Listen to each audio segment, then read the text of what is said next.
脳で水をくぐり、空に溶け、再び野に戻り、止めどなく歩いた。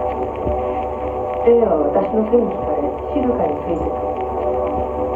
随分と疲れてしまった。野の果てにあるベンチに座り込む。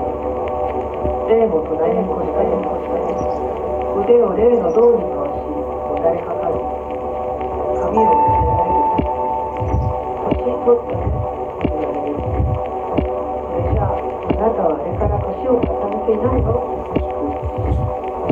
Martin Heidegger, The Philosophy of Another Beginning, by Alexander Dugin. Part 1, Sein and Sein. Chapter 1, Meeting Heidegger, An Invitation to a Journey. Thought and its Authorities. Martin Heidegger is, to the greatest extent, a foundational author. He belongs among those figures in the history of thought that are unavoidable. Much can be omitted, considered optional, and perused at leisure. But there are also other things that demand careful and thorough study. Without them, our notions and ideas about thought, philosophy, and the history of culture will be defective, incomplete, fragmentary, and, therefore, unreliable. Heidegger is indispensable for anyone who lives in today's world and tries at least somehow to ground the fact of one's actuality, one's presence. Of course, more often than not, we do not have to speak of presence. After all, in Russian, the word, quote, presence etymologically means, quote, to be close to the essence.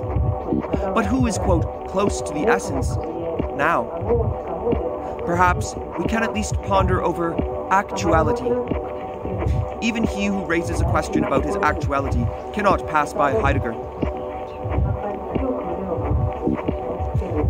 It is impossible to think, and, in particular, to think about one's actuality, about oneself, about the world, about life and death, without relying on one or another school of thought.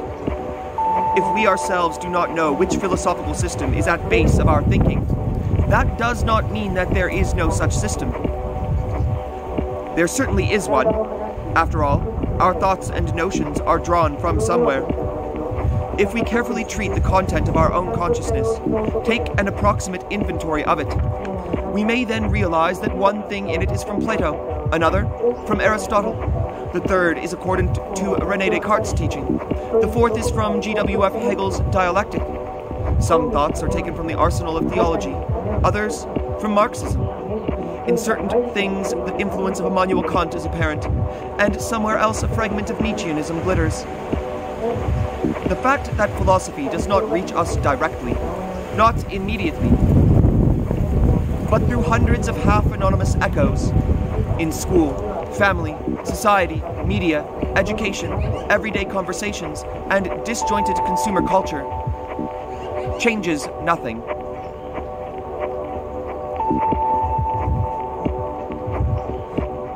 It seems to us that we think independently, but such an illusion arises only from ignorance or a poor education. It suffices to start working on ourselves, and it becomes obvious that we constantly quote, and, more often than not, we quote those sources the existence of which we do not even suspect.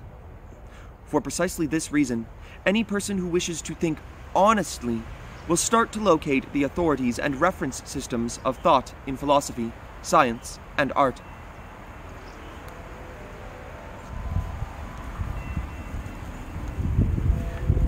A thinking person is always somewhat of a philosopher.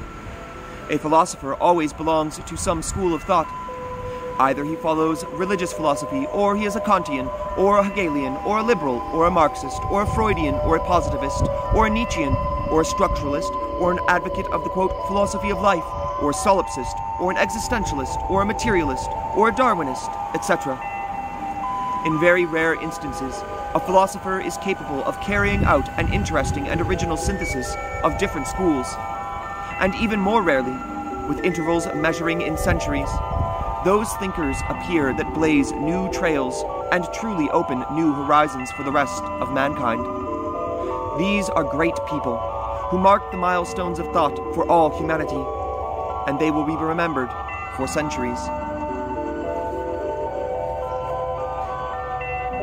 The one who understands the great thinkers and acquires one of the possible philosophical positions secures for himself the status of a philosopher, a full-fledged thinking being. And here is the most crucial truth. One must first bow before an authority, bracket, even if also with a, quote, secret wish of later overthrowing this authority, close bracket, and think about oneself and the world in the inner halls of great ideas and theories. Yet those who strive for originality, immediately and at any cost, do not stay long in the field of philosophy. Their place is the market.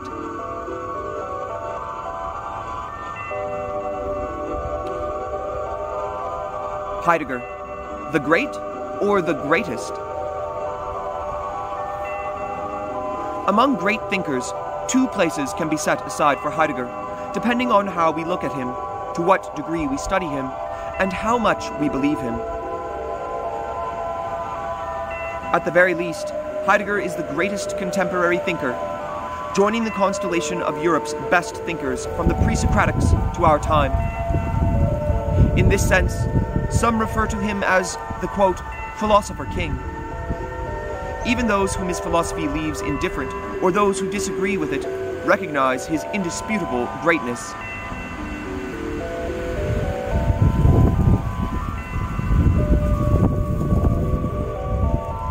Heidegger is universally recognized as a great philosopher of world history.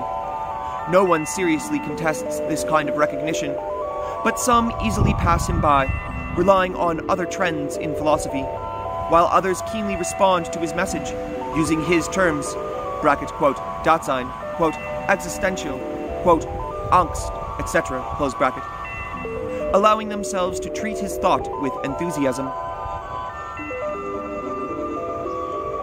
A different, special, exclusive place in the history of philosophy that can be set aside for Heidegger should be recognized in the case when we fully trust Heidegger, immerse ourselves in his thinking, and make him our highest authority.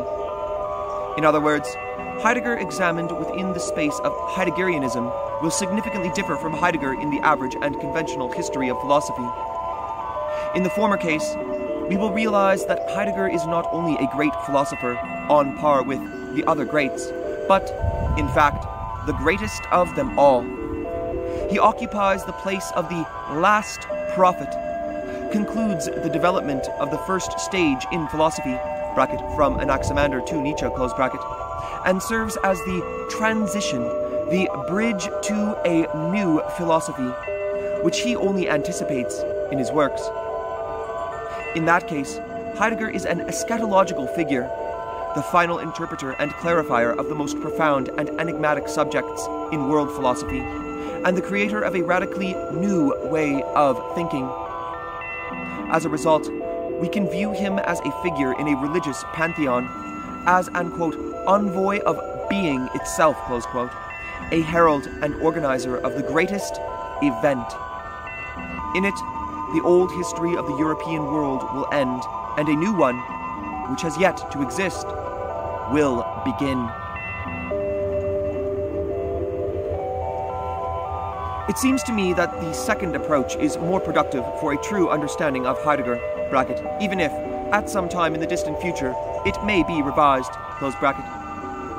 It allows for full and complete immersion into Heidegger's thinking, without hasty attempts at interpreting him through appeals to other authorities, bracket, and to disparate traces they left in our consciousness, close bracket, and allows Heidegger to communicate to us what he intended to communicate without hindrance. And only after accepting this message on general terms and believing in its importance and inevitability, can we, if need be, take a certain position in regard to Heidegger.